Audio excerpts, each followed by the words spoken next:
Yeah, that's what I'm talking about. Hey, how's it going, everybody? I'm Shaun. And I'm Ryan. And we're the Natural Gamers, and today we're going to be talking about the recently released Silent Hill HD Collection, which collects Silent Hill 2 and 3, which are largely considered to be the two best in the franchise. So they give it an HD uplift, they put it in stores, and you can buy it. I bought a copy impulsively. Because it's been a while since I played a Silent Hill game, and Ryan had never actually played one before. Never experienced. He's never even such an experience. It's crazy. He's never seen The Big Lebowski either. Which is we're gonna have to remedy this week because it's spring break. I haven't. You're right.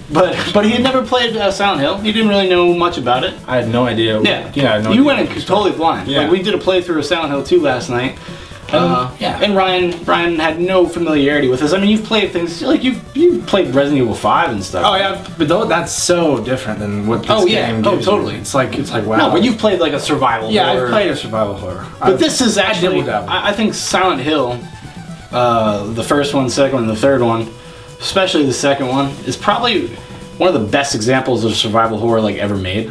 Oh yeah. Because it's not focused on like blowing people up or anything like that. It's like psychological terror.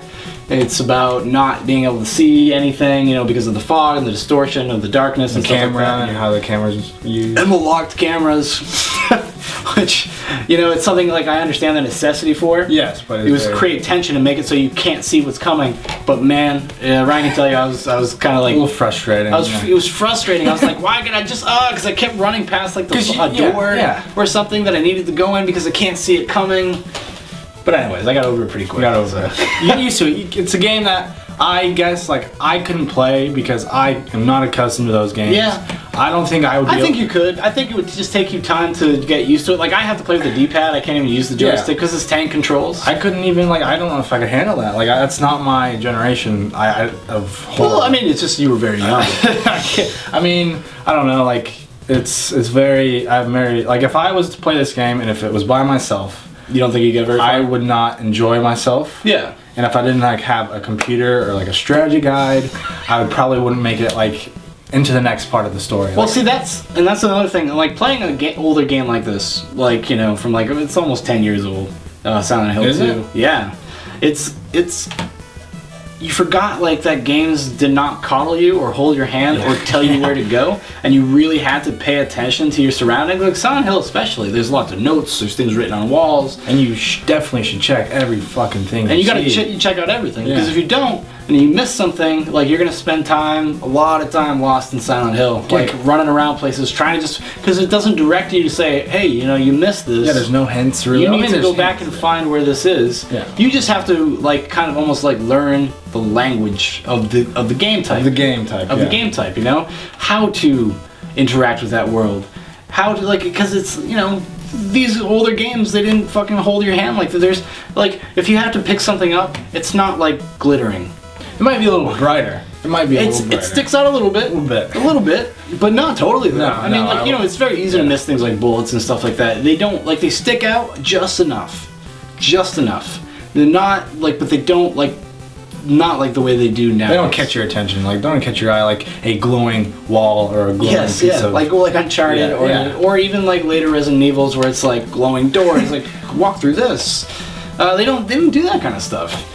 And it's kind of great. Silent Hill has kind of a sordid history of games. Silent Hill 2, in my opinion, is probably the best one. My opinion too. And it's his opinion as well. But it's it's a totally standalone thing. It has nothing to do pretty much with any of the other games. They might have connected it in later games. I dibble-dabbled in the later games of the series past 3, but never really got into... last one I played was I played halfway through Silent Hill 4. But the series kind of did the same thing Resident Evil did, and it became reactionary. It's reactionary to critics, because people criticize the combat, camera systems, blah blah blah. Things that kind of made Silent Hill unique. The fact that the story is esoteric and existential, and it's really more about psychological guilt and terror, and it's not there's no direct threat, really. You know? And the more they've gone on in the series, they've decided to over-explain things. Be more action-orientated, but never really get a good grasp on the combat either, so it wasn't fun. It was always frustrating. Just frustrating, because in Silent Hill, you can just run away. You don't have to fight anybody. You don't have to do anything. You know, you just run away, and they won't follow you that far. No, because they're not. It's part of the game. You know, it's because you're not supposed to be a badass. You're not supposed to be anything like that. Except in like later games, they started developing characters. Like one character was like a soldier and blah blah blah. Like having more reasons for them to be like more, I don't know, like physical. Yeah, I gotcha. You know, and another thing, the story, it doesn't really show itself that much. I don't know. Like it's very, I don't know. How do I say this? It's in the back seat. It's in the back seat. Like it'll show you that it's there, but then it'll disappear. And then it pulls away for long periods of time. Yeah, it does not. Like it doesn't guide you. No, it doesn't. It's not. It doesn't stick very close to you. Like you said, yeah, it's like in the back seat. You know. But like I think though, like the universe is actually all the areas in the game and stuff. I think like really help. Especially Silent Hill 2 and 3, like help actually tell the story without it shoving in your face.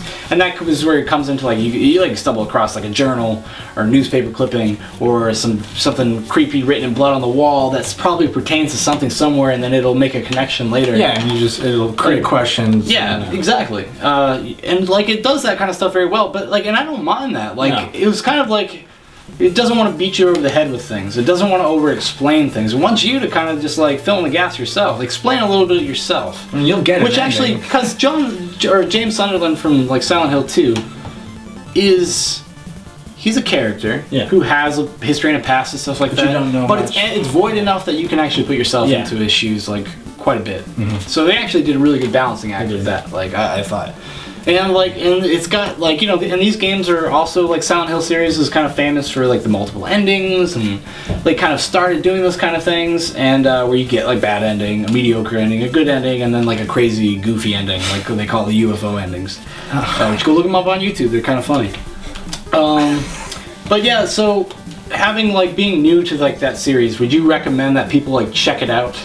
Like now that they have like an opportunity, people who've never experienced like. Do you think it's worth it? For just some random guy.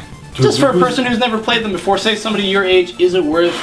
Would you like be like if you were interested to see like the roots of survival horror or like? No, I don't think. I'm gonna be honest. I don't think anyone my age necessarily will appreciate it because games nowadays are too different, focused on combat and it's just like this game is very like its own thing. And I don't think any games now reiterate anything this game does. Not really, yeah, and that's a shame. I think you find like Amnesia is a good example of something that was more modern and actually is a little bit like Silent Hill. It's like a more simpler version of Silent Hill as far as just but it's the same idea, psychological terror, but and quietness and darkness and lights and using flashlights or lanterns. I think you're right. Like a lot of these things haven't been, and I think also just the fact that games today don't hold your hand. No. Or they do hold your hand. Excuse me, yes, they do hold your hand.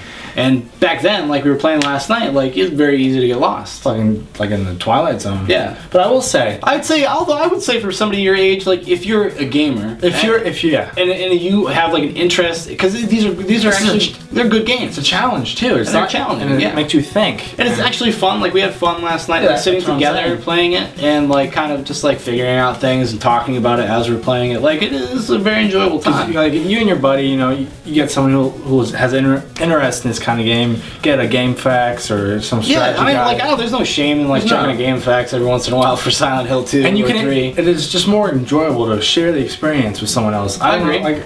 Maybe that's just our opinion. I mean, it is our opinion. We enjoy communal things. Like we enjoy playing single player games together. Yeah, we do, because we talk about it. Yeah. And like Silent Hill series in general, not just the HD collection, but the series in general are actually things you can talk about. And like try to make guesses. Like we were guessing, like what's gonna happen at the end. Well, I bet he did this. I bet this is why he's here. Blah blah blah. And it's a testament to the game that it can do that. Like I would totally recommend it to pretty much anybody like that's into survival horror games in general. Not like if people that don't like a challenging puzzle experience type stuff, just stay away from it. It's not that the puzzles are incredibly hard. No. It's just when you see something an hour like before in the game, you should need to remember that number. You need to remember certain things like that. And but games at the time that game came out, games were like that. Yeah, actually. That's true. People were used to it, and people that are fans of Silent Hill 2 and 3 that haven't bought it yet. I think it's worth it. Like, be honest. Like, I impulsively bought it myself, but I don't think you would. If you really love those games and you haven't played them in a long time, like since they came out or whatever, it is a great like trip back into down memory lane. It really was like down Nathan Street from Silent Hill. Silent Hill Road. Whatever. Rose Park. Yeah, so I'd recommend it. Maybe not $40. I think $40 is a little high for 2 games though. But it's 2 games. I really kind of wish Silent Hill 4 was on there because it was also of the same era, and I was kind of like, why don't they just fucking put that on there? Like, well, like why are you gonna do this, huh? And put a free DLC code for Silent Hill 1 from the PSN store. That's all I'm saying. That's a lot of games. Trying to get my money's worth here. Okay, Konami. Well, anyway, that's the. I got it. Alright, I'm Shaun. And I'm Ryan. And we're the Natural Gamers, and we will talk to you next time we have something to talk about. It's extremely hot in here. Yes, it is. Lights.